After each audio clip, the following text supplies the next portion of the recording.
Hello, this is Weekend Handicapper from weekendhandicapper.com. This tutorial, we're going to talk about how to win money at Saratoga Racecourse.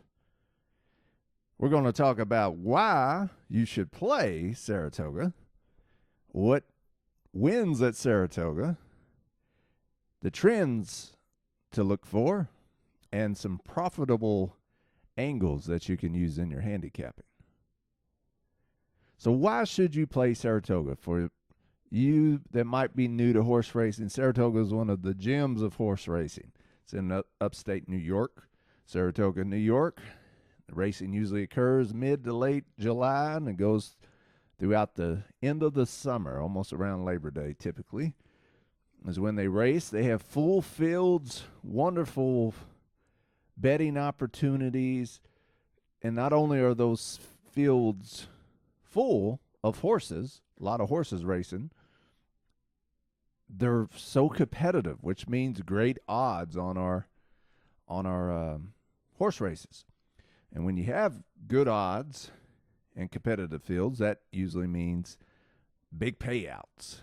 And so you can make a lot of money at Saratoga. Like most things in life, when things are hard, you get rewarded, right? The bigger the risk, the more difficult things are.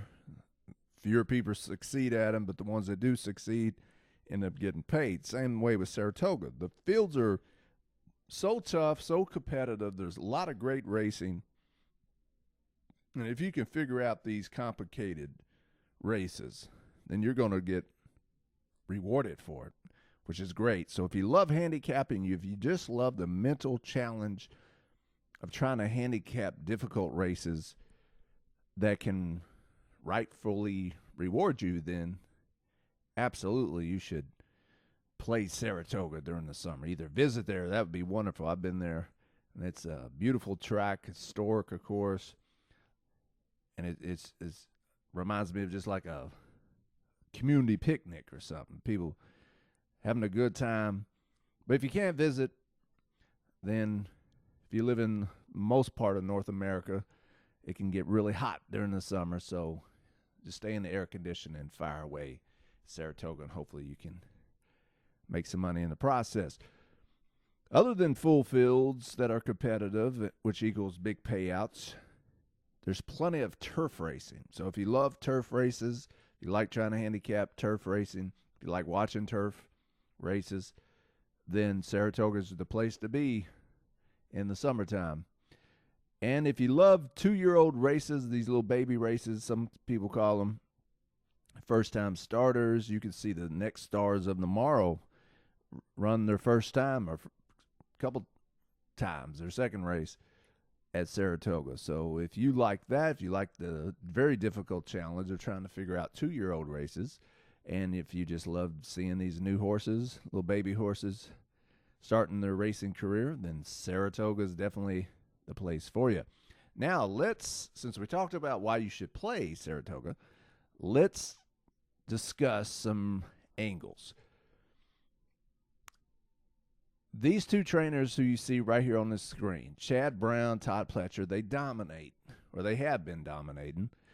They don't win every race, of course, but my gosh, they have plenty of runners up at Saratoga, and they have good success.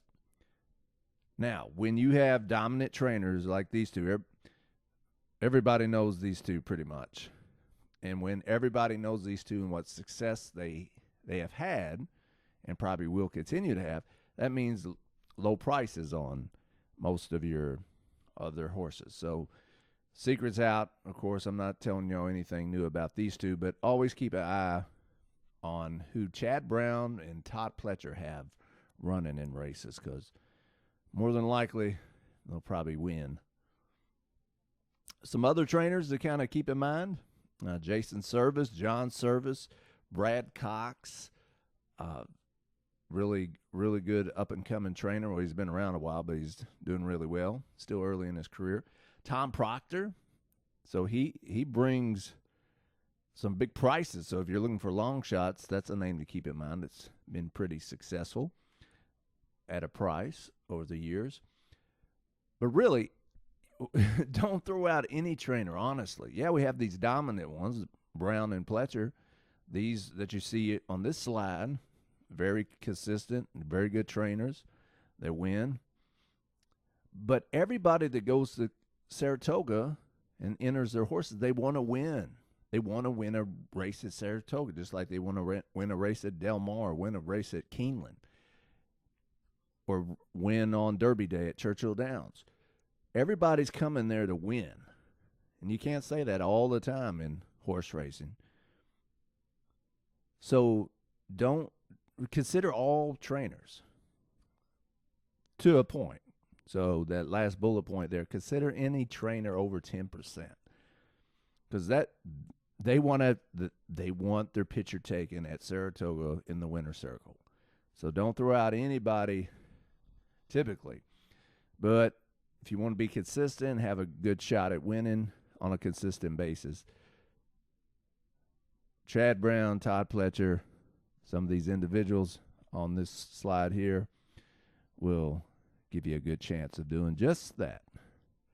Some jockeys to consider. Again, I don't want to be Captain Obvious, but the Ortiz brothers, Javier Castellano, John Velasquez, and I put Manuel Franco in there.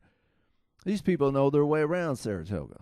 So if I had a horse that on paper looked like it was a really good contender, and if one of these jockeys was on board, I would really feel confident about putting a wager on that horse. They know their way around the track. They're not overwhelmed. They're up there every year, so they're not all struck when it comes to how to get around Saratoga's racecourse. So especially some of these, since we do talk about, and a lot of races at Saratoga's pertains to turf racing, then these jockeys here, they can handle it. And so I would be confident in those jockeys. So keep those in mind.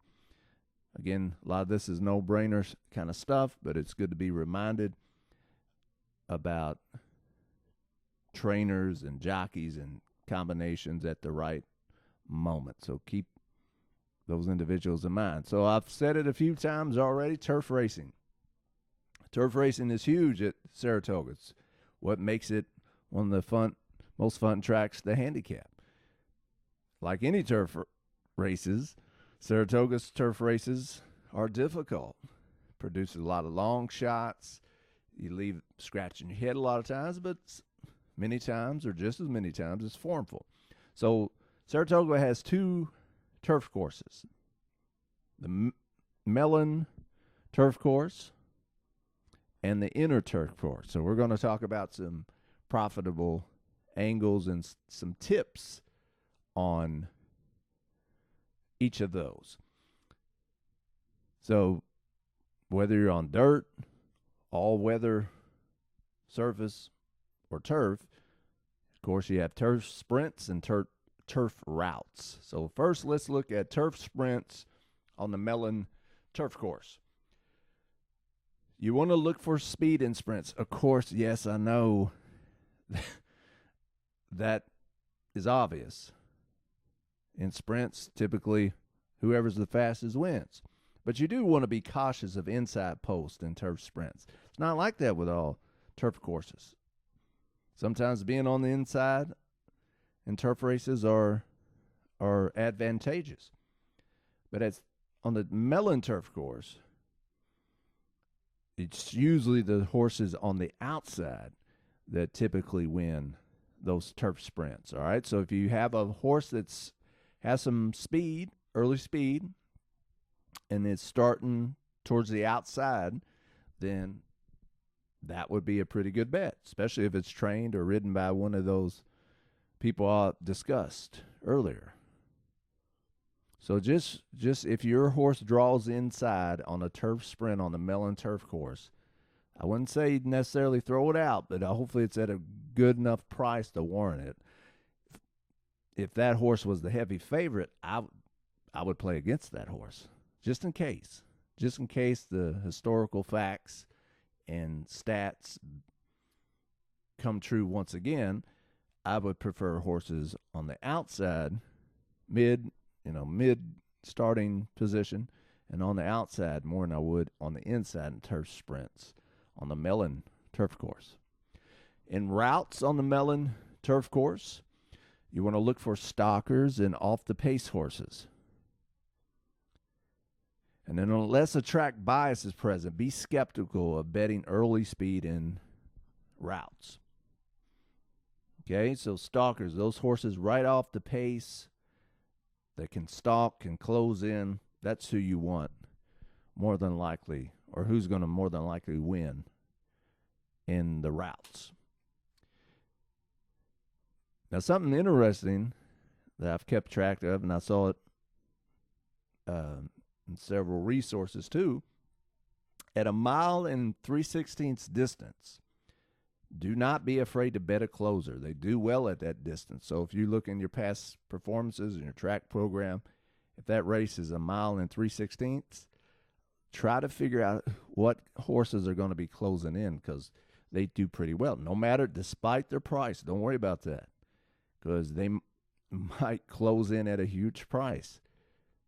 So that's a good thing to look for when you play Saratoga at that particular distance, at that particular turf course. So look for a closer at 1 mile and 3/16. And as you go outside more, so what I mean is like post 8, post 9, post 10, the less they win typically. Okay, so again, post 4, 5, 6, 7, and if those horses are, got other factors going for it, and the running style is a stalker off the pace, then you might have yourself a winner right there, and you'll be cashing. All right, so now let's talk about the inner turf course. Again, look for stalkers and off the pace horses. That inside post, be leery of it, be cautious of it for win bets. But those horses you shouldn't chuck out of your exactas, trifectas, supers. The data shows that they probably won't win as often as horses more towards the outside or not on the inside post, but they still factor in exactas, trifectas, supers, and that's many times at really good prices. So if you're a vertical player that loves those kind of bets, those types of wagers, then do not chuck them out of your vertical wagers. Post number 6, post position 6 and higher, could have less traffic trouble and could have the advantage. Now, you might be saying, well, hey, Shane, hey, Weekend Handicapper, you just said post 8, they win less often as you go up, the farther out you go. But remember, we're talking about a different turf course now. We're talking about the inner turf course, not the Mellon Turf Course that we just discussed. Okay? So don't be afraid on the inner turf course to use some of those outside posts. I suspect it's got something to do with the tight turns. You have those horses on the outside can navigate that, get a better trip, and stay out of trouble more versus if they were on the inside. All right, now let's talk about the baby races, the 2-year-old races.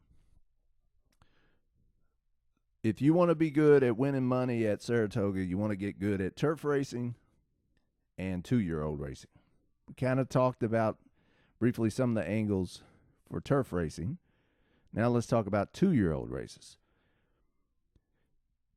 Anytime you look at 2-year-old races, you want to get good at handicapping 2-year-olds, it comes down to the same things a lot.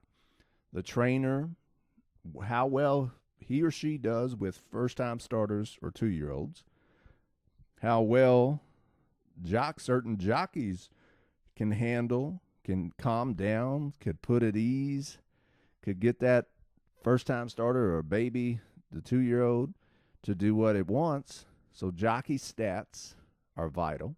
So always look for trainer and jockey stats. You want to look for hot trainer and jockey combinations as it pertains to 2-year-olds. Remember, everybody wants to win at Saratoga. I can't stress that enough.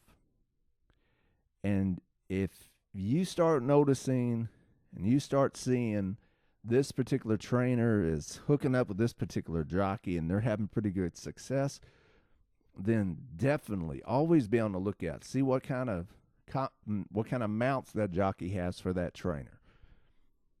So we don't have much to go on with 2-year-old races, but you can keep track of jockey and trainer stats, and when certain trainers and jockeys hook up and they have success. Pedigree handicapping, needless to say, is huge in 2-year-old races. We don't have much to go on, but if certain pedigree, certain sires and dams produce a good number of winners from first-time starters, a good percentage, then that would be a positive factor that you should include in your wagering. Use that horse. You want to look for workout patterns. How well is that horse working out? Or they seem to be in good form. They seem to be ready for this race that's getting ready to come up. Are they ready to fire?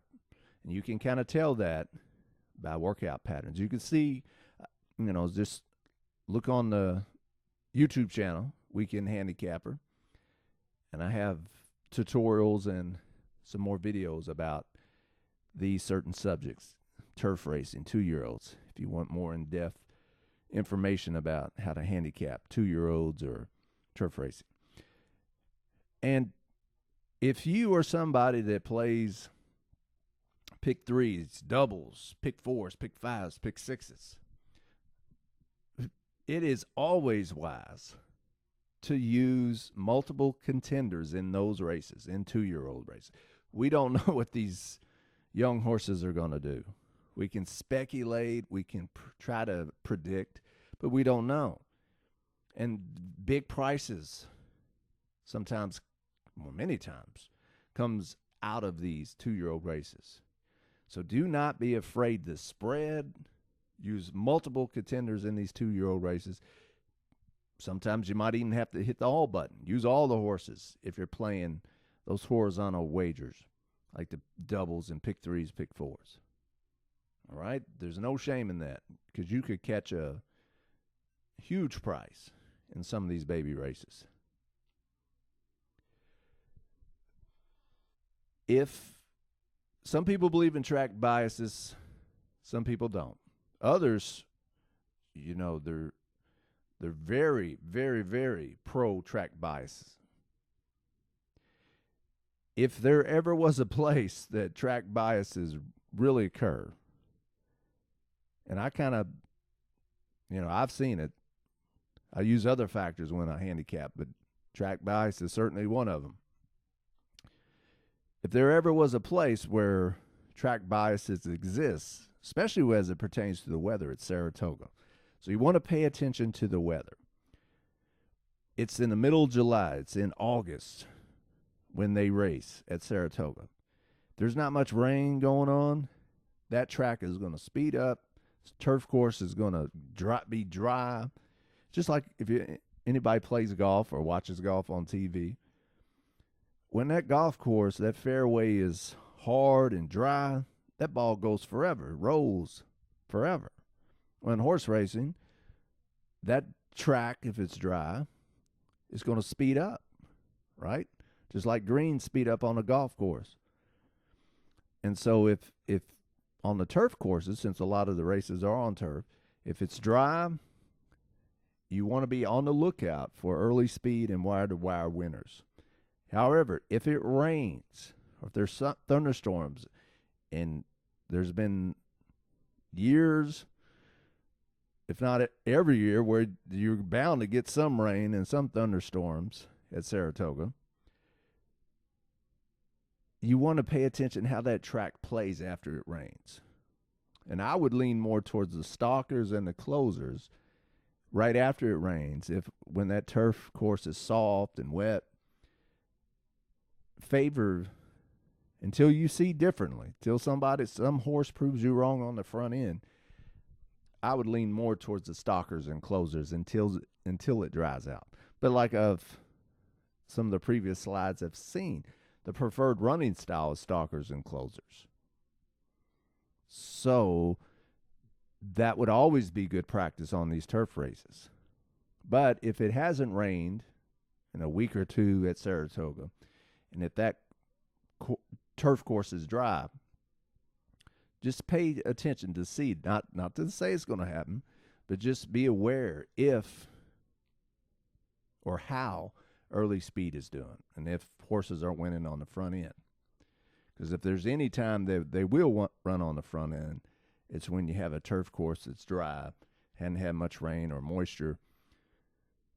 That might set up for early speed horses. And if you have a horse and a jockey that's good at getting their horses out to the early lead, you might have these big price horses, long shots, stealing the race because they got that track biased in their favor too. Sneaky fast. Final thoughts. Saratoga, do not be afraid to look for prices. Everybody's shooting for that winner's circle at Saratoga. So most of these connections, these owners, these trainers are wanting to win this horse race. So everybody has a chance. So consider every horse. Don't throw horses out based on the price. Crazy prices happen at Saratoga. Get good at handicapping turf races and 2-year-old races, because that's what, to me, makes Saratoga unique. Of course, we got the Travers and Jim Dandy and nice stakes races like that, but the bulk of the meat to me is watching wonderful turf racing and seeing these next stars coming along of the 2-year-old races. Don't be afraid to play dominant trainers and jockeys that had good success at Saratoga. I'd be confident in certain connections, even though they probably many times, if not all, won't be paying that much. Look for track biases, such as the weather, like we discussed, and try to capitalize on these trends in the short term. And like all the time, have fun playing horses, handicapping horses, especially at majestic places like Saratoga. You know, if you love the challenge of handicapping horse races, it doesn't get much better for a whole meet long. Yeah, we have Breeders' Cup days, but for a whole meet, these challenging horses or races with all these talented horses. So have fun, wager responsibly, all those sorts of things. And if you hadn't already, subscribe to the Weekend Handicapper YouTube channel. Visit weekendhandicapper.com, where you can find all the latest tips and resources and tutorials that help you win more money at the track, hopefully stop losing as much money at the track. If you like to play superfectas, you can check out Superfecta Profits on Amazon. Ebook I wrote a while back, and it shows you some tips and strategies to win the superfecta bet. And at Saratoga, you can really get some hefty profits from superfectas if you can find some of these prices and use some of these angles and tips I showed you here in this video. All right, so subscribe, hit that notification button to Weekend Handicapper. And until next time, happy handicapping and smart wagering, and enjoy beautiful Saratoga Racecourse, a.k.a. the Spa.